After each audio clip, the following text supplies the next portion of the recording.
Hey guys, welcome back to the channel. Before I get into it, if you like this content, please subscribe, please click like, please share it, leave your comments below. Um, this is a part two follow-up to how to overcome bitterness. And I felt it in my heart and in my spirit that I needed to do a follow-up on video one. Um, Simply because the breadth of the topic is just deep. I think my first video was like 12 minutes or something, but this particular topic deserves more time than that. But I didn't want to make the first video too long, which is why I'm doing a second one. Um, One thing that'll help you get over bitterness is don't take it personal. And what I mean by that is I'm not talking about the specific acts that happened to you. That's very personal because it happened to you. But what I mean by that is I don't want you to ever feel isolated or because when we suffer things, traumas and traumatic things that happen in our lives, we tend to individualize it and make it as though we're the only ones going through it. We're the only ones who suffered that way. We're the only ones who was dealt this particular hand or this particular lot in life. I don't want you to ever feel like that. That is an absolute lie. That is something that Satan tries to convince you of, that you're the only one, that somehow you're unique and this situation is different and no one's ever been through it. That's a complete lie. So I never want you to look at it and take it personal as if you're the only one. No, we suffer all over. And whatever you're suffering or suffered or dealt with, somebody else right now, as I'm doing this video, is dealing with that exact same situation. And there's someone right now that has already dealt with that situation and moved past it. So I don't ever want you to take it personal in a sense and individualize it as if you're the only one. Um, the other thing I want to say to you is bitterness is not something that you can get over by yourself. It takes prayer, guys. You have to pray to get bitterness out of your heart because bitterness is like a it's like a great tree. Once it gets inside your heart, it cements these really deep-seated roots and it wraps itself around your heart and around every area of your life. It wraps itself around your friendships, around your relationships with your family, around your romantic relationships. It wraps itself around your whole view of how you see relationships and how you see people. So the only way to uproot a tree that's just got its roots so deep and intertwined around your soul and around your heart is through prayer. God has to release um, that bitterness out of your life. He has to literally rip that bitterness out of your heart because once it takes root, it becomes a permanent fixture. There's people walking around who have been bitter for so long that it's just they've been bitter for so long and carrying it for so long, they don't even remember themselves without it. It's become a part of their personality now.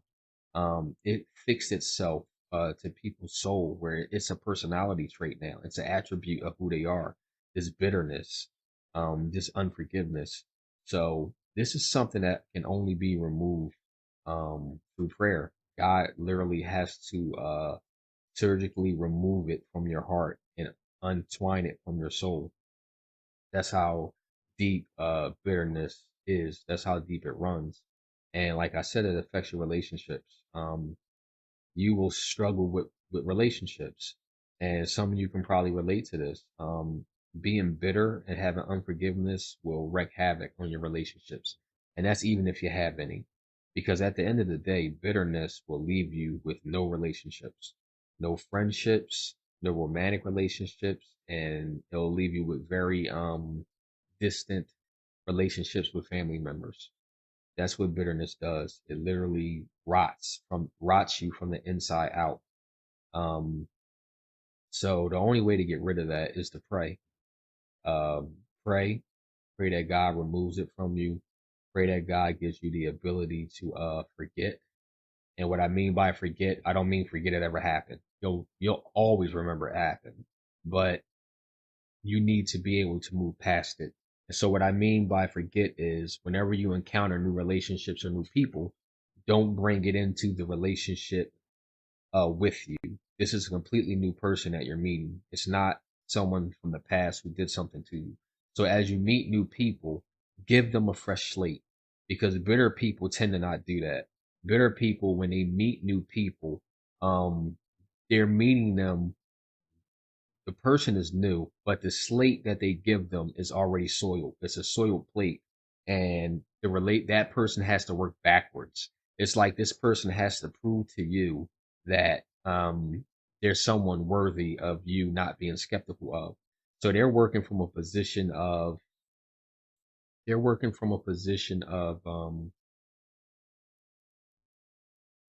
the trying to think of the right wording here.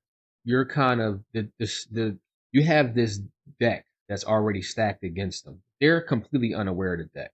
They're completely unaware of the fact that they have to measure up to something or relieve all these different things you have going on inside you. They're unaware of it. But as you meet new people, you have them up against this stack of bitterness and all these different events that happen in your life, and as you get to know them, as you allow them to get to know you and vice versa, they have to keep jumping these emotional and psychological hurdles that you have set up inside your head before you can allow them access to who you are intimately. But this is the thing about people. People are imperfect. And at some point in your life, people will always let you down. They won't meet an expectation that you had set for them. Um, People who are bitter tend to set unrealistic expectations of people that they meet. And when people don't meet that expectation, they tend to write these people off. They just stop talking to them. They cut them off. Um, they just judge them as not being worthy to be in their lives. They're not a good person. They're like all the other people that ever disappointed them or did something to them or didn't meet an expectation. And when you're meeting new people, you can't go in with that type of mindset. You can't go in with that type of outlook. But being bitter will lead you to do that. It will lead you to go into relationships and meeting new people with these unrealistic expectations that nobody can meet. Nobody can meet the expectations that bitter people have. The only person that can meet that expectation died on the cross thousands of years ago. And outside of him, no one can meet the expectations of someone who's suffering from bitterness. So um, the only way you can get rid of that is through prayer and worship. That's the only way you're going to get rid of it. God has to remove that from your heart. So I felt it was important that I say that because there's a lot of different things out there that will tell you how to get rid of bitterness. A lot of self-help books, a lot of motivational speaking and seminars, and these things do help. I'm not going to say they're not helpful, but they just help for the moment. But they're not. They're just temporary. They are not the solution. They're just temporary fixtures that give you to make you feel good for the moment or to move you from one circumstance to the next. But they're not solutions, guys. The only solution to getting rid of bitterness and getting over bitterness is Jesus Christ. So through prayer, through worship, the Lord will remove bitterness from your heart. And then you'll be able to enter new relationships and new avenues in your life and actually give people a real clean slate and not be beholding them to things that happened in your past. So I hope this makes sense, guys. If this is helpful to you, I pray that it is helpful to you. Subscribe, leave a comment below. God bless. I'll talk to you soon.